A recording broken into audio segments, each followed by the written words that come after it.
একটা ভুল সিদ্ধান্ত সময় মাত্র কয়েক সেকেন্ড, কিন্তু সেই সিদ্ধান্তের ফল একটা জীবনের শেষও হতে পারে।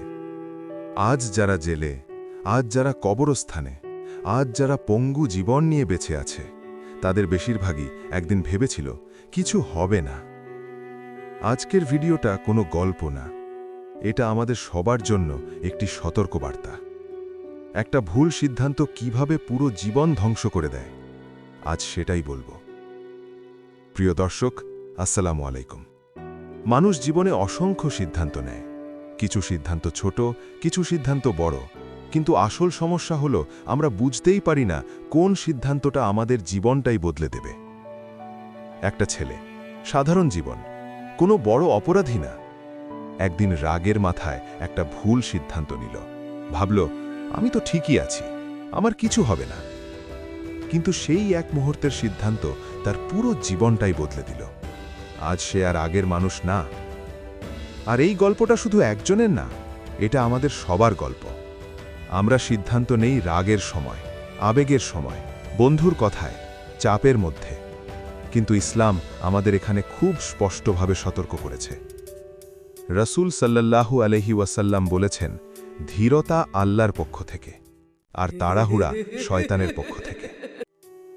অর্থাৎ যেখানে তাড়াহুড়ো আছে, সেখানে ক্ষতির সম্ভাবনাই বেশি। একটা ভুল সিদ্ধান্ত শুধু একজন মানুষকে ধ্বংস করে না, তার পরিবার কাঁদে, তার মা কাঁদে, তার সন্তান ভবিষ্যৎ হারায়। একটা সিদ্ধান্ত অনেকগুলো জীবন ধ্বংস করে দেয়। অনেকে বলে, আমি তো খারাপ মানুষ না, কিন্তু সত্য হল, ভালো মানুষও ভুল সিদ্ধান্ত নিয়ে ধ্বংস হয়ে যায়। কারণ আল্লাহ বিচার করেন আমাদের কাজ দেখে, আমাদের নিয়ত দেখে, আর আমাদের সিদ্ধান্ত দেখে। কুরআনে আল্লাহ তাআলা বলেন, নিজেদেরকে নিজেরাই ধ্বংসের মধ্যে নিক্ষেপ করো না।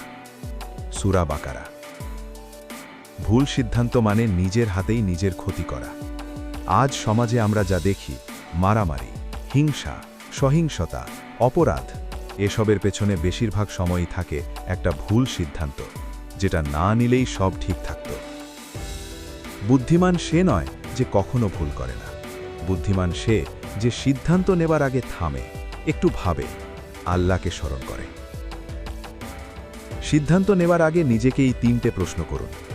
এই কাজটা কি আল্লাহ পছন্দ করেন? এই সিদ্ধান্তে কারো ক্ষতি হবে কি? এর ফল আমি নিতে পারবো তো? যদি উত্তর পরিষ্কার না হয়, থামুন। থামাটাই তখন সবচেয়ে বড় বুদ্ধিমত্তা। প্রিয় দর্শক, এই কথাগুলো যদি আপনার হৃদয় ছুঁয়ে থাকে, তাহলে সাবস্ক্রাইব করে আমাদের পাশে থাকবেন, কারণ ইসলামিক আদর্শ ছড়িয়ে দেওয়াই আমাদের লক্ষ্য।